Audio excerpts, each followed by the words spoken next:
deal with airplane peanuts.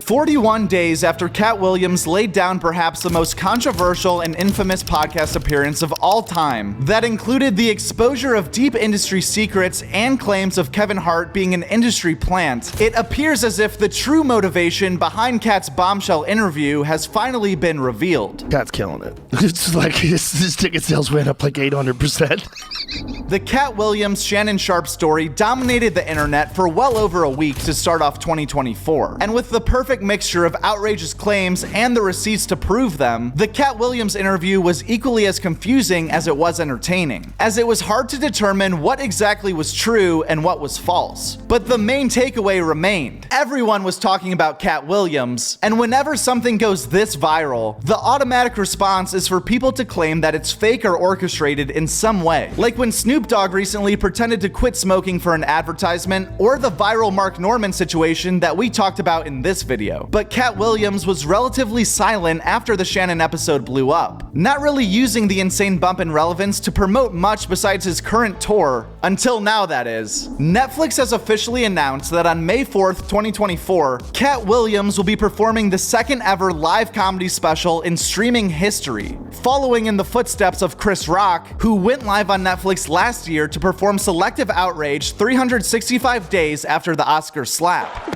Oh, wow! Marking the first ever live event of its kind and bringing in 798 million viewing minutes from people eager to hear Chris Rock address Will Smith. And although the reasons Chris Rock and Katt Williams went viral are very different, there is a similar lore to watching either of them discuss these dramatic events live on stage, which is likely why Katt Williams chose to go so hard on Club Shay Shay in the first place, setting the table to continue the conversation about his peers in comedy and Hollywood's manipulation in front of a much larger audience. The full interview with Shannon Sharpe gained an insane 58 million views on YouTube, which is beyond impressive, but Netflix has 260 million subscribers who will all be able to access this stream. And given that Katt knew about his live special during his appearance on Club Shay Shay, the exposure of his peers doubled as a genius marketing campaign to give his live event the same type of advantage Chris Rock enjoyed. Filming next Netflix special. In May. May. Yep, next Netflix special. At the U2 Theater in Inglewood.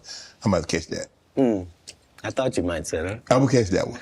Right, because it's a homecoming for me. The live aspect of this is really what makes this news so significant. The initial interview that blew everyone's mind was pre-recorded and driven by the host, just like most podcasts. But literally anything can happen live, especially within the context of comedy. The Club Shay Shay interview is likely just a taste of what Katt Williams has in store for Netflix. It would almost be strange for Katt to get up there and do an hour of normal stand-up premises without addressing any of the juicier topics he's been speaking on lately. And it seems more likely than ever that this whole thing has been a setup for Katt Williams to go off even harder, especially after reading that according to Netflix, in his most recent special, Williams will be the arbitrator of truth in a time of misinformation, breaking down his favorite conspiracy theories. But no matter what Netflix is saying right now, once the performance starts, Katt Williams could technically throw the entire script right out the window. Maybe I'm a conspiracy theory, but I thought Katt Williams said any time they make you into that position,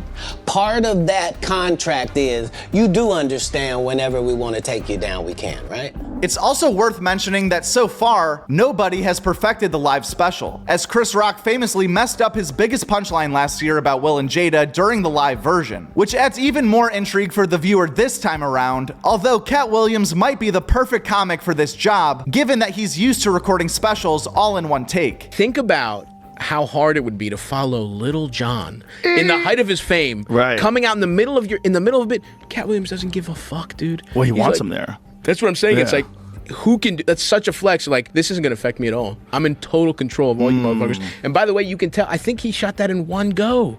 There's no multiple shows. Yeah. It's incredible. I mean, he was so on top. Good. All of this is not to say that what Katt said on Club Shay Shay was all made up, or even that it's wrong to drum up hype for your own special. It just simply means there may have been a much larger motivation for his historic rant outside of just helping out Shannon Sharpe. Another reason that picking Katt Williams to be the next comic to do a live special is a ballsy choice by Netflix is due to their existing relationships with the comedians called out by Katt, including Kevin Hart, who has multiple movies and specials on the same platform that is now not only giving Katt Williams a free chance to take unlimited shots live on an even larger platform, but they will also be paying him handsomely to do so. Well, now that our relationship with Netflix is at the 8-figure mark.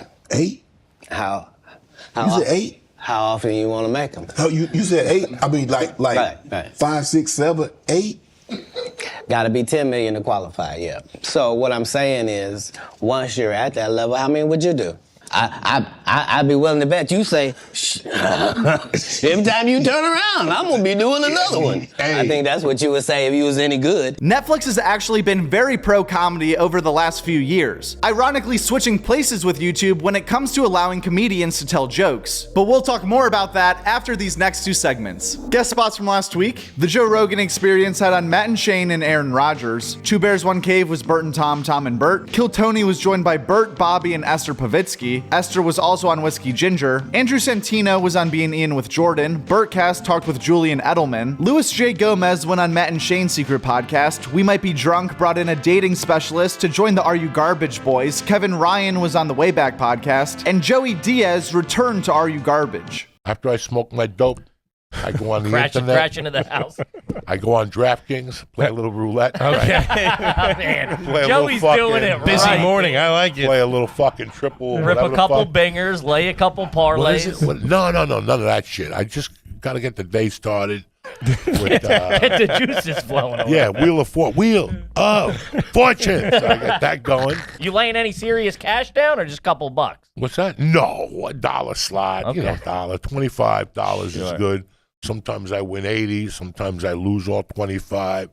Sometimes I just bet that. You know, it's just something to get you going in the morning. I write my goals. This past weekend with Theo Von talked with Trevor Bauer. Your Mom's House had on Moshe Kasher. Tosh talked with his favorite pit boss. Carmen Lynch went on Soder. Joe Bartnick was on the Giannis Pappas Hour. Chrissy Chaos and Hey Babe did not have guests. The Blocks podcast had on Jimmy Carr. Jamie Kennedy was on Tiger Belly. Derek Gaines and Dave Temple went on You Know What Dude. First Date talked to Ari Shafir. Paul Verzi visited Stavi's World. Taste Buds battled Flowers vs. Chocolates. And Tim Dillon was on Rough Week. As far as new stand-up specials are either out right now or coming out soon, Taylor Tomlinson Have It All is out on Netflix right now. Rob Hayes' Frontin' is out on YouTube, and a few specials in the works right now that will be out soon. Mike Epps' Ready to Sell Out will be on Netflix next week. Rory Scovel, Sex, Religion, and a Few Things in Between debuts on Max February 22nd. Then on February 27th, Donnell Rawlings' Chappelle's Home Team will premiere on Netflix. There weren't many new specials this week, but in other news, we recently uploaded a video detailing Joe Rogan's new contract with Spotify and their subsequent return to YouTube that was unfortunately age restricted by YouTube right out of the gates. So we're gonna put that on the end screen of this video for those of you who didn't get a chance to watch it. But other than that, we're gonna be getting a few more videos out on the main channel this week, as well as some on the second channel, Clip World. So now that football's unfortunately over, you'll have something to look forward to by subscribing to Joke World right now and staying in the comedy loop. We also just ordered 1,000 more Joke World stickers to give away, so if you're interested in some free sticky stuff, go fill out the form in our Instagram bio right now and we'll get these to you within a few weeks. They're free, so you know, shipping, whatever. Thank you for watching.